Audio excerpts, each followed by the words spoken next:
Welcome to my March cherry blossom themed bullet journal setup. I know a ton of people on Instagram and stuff did this theme for February, but to me March is cherry blossom season, so I just had to do it. I got a ton of inspiration from the one and only Amanda Rachel, and I'm really excited to dive into this theme. I'm starting off just by drawing a bunch of little flowers. I've already sketched out where I want the branches to be in pencil, so I'm going in around the intersections of the branches and drawing a bunch of just messy 5-petaled rough cherry blossom flowers from different angles. Next, I'm taking my Tombow Fudenosuke soft tip brush pen and sort of tracing out where I want my branches to be, then going back in and thickening up the lines. They're meant to look kind of rough and imperfect because they're tree branches, so I wasn't trying to control my pen strokes too much.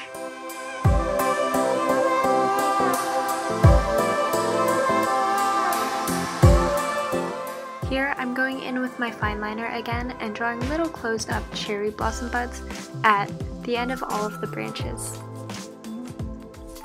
To finish it out, I'm drawing a bunch of floating petals and little pollen dots to add some movement and just tie everything together.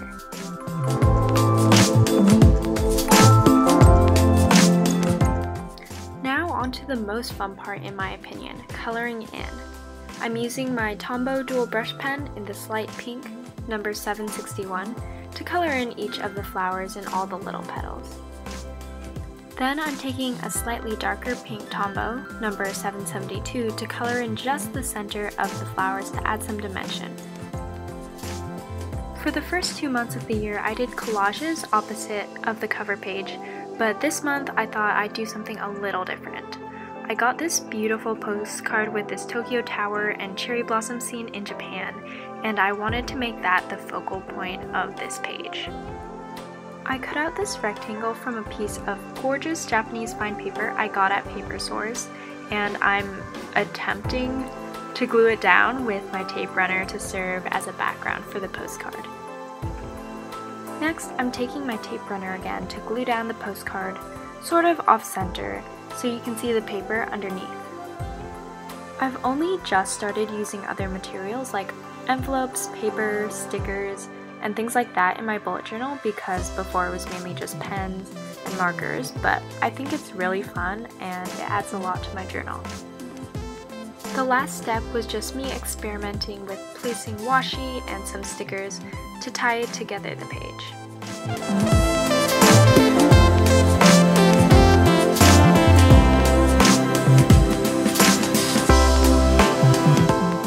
Okay, onto my monthly spread. Here I'm drawing 5x5 grid boxes for my calendar layout. I don't know if it's just me, but I'm always afraid that I'll mess up like the layout of the boxes or something, and that it'll mess up the entire spread and I'll have to start all over, but I did get it right here, thank goodness. As you can see, I left a box on the side where I can write in monthly goals or notes or something, and then I'm just going in and writing March at the top.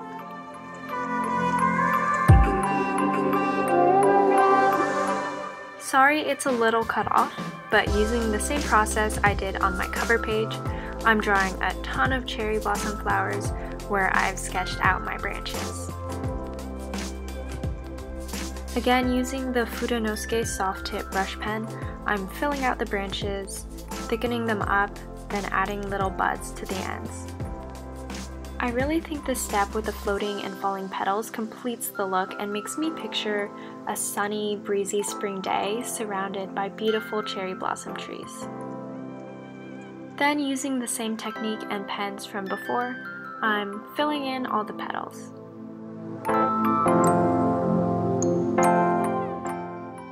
With my lighter pink Tombow, I'm highlighting the top of every row, then writing in each of the corresponding dates.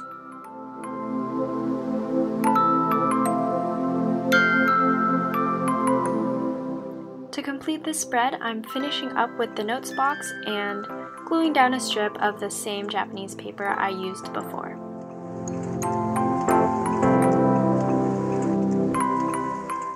The next spread is one of my favorites to fill out throughout the month, and that is my mood tracker. I think it's a great tool for reflection and a nice way to check in on how your day went. I'm filling in the 5 boxes at the bottom with colors, dark to light, that correspond with different moods. Then each day, depending on what my mood was, I'll fill in the day with that color. At the top, I'm drawing another cherry blossom branch that actually extends onto the next page. Then I'm drawing out 31 different falling petals and flowers in all different directions to represent the 31 days of March.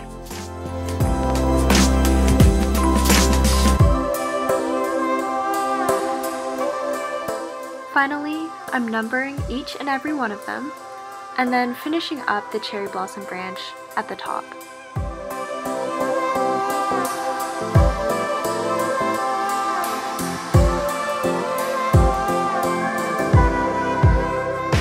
My last page that I'm going to show you today is my habit tracker. I just started doing it this year, and I actually find it super useful to hold myself accountable for the things I want to track. I'm drawing out the March calendar layout, so if I do a particular habit on that day, I'll fill in a circle around the date. This part was definitely a little tedious and my hand did cramp up, but I only have to set it up once a month, so it's really not that bad.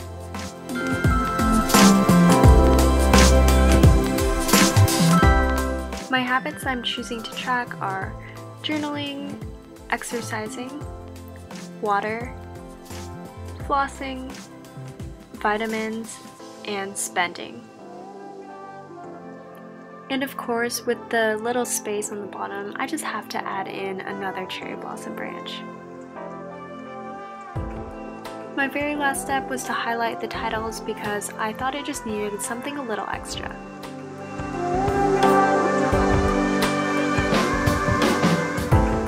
Here's my final flip through. I really hope you liked this video, and I'd love to know what you thought. I'll be posting more cherry blossom themed spreads on my Instagram, a bullet journal a day. And thank you so much for watching.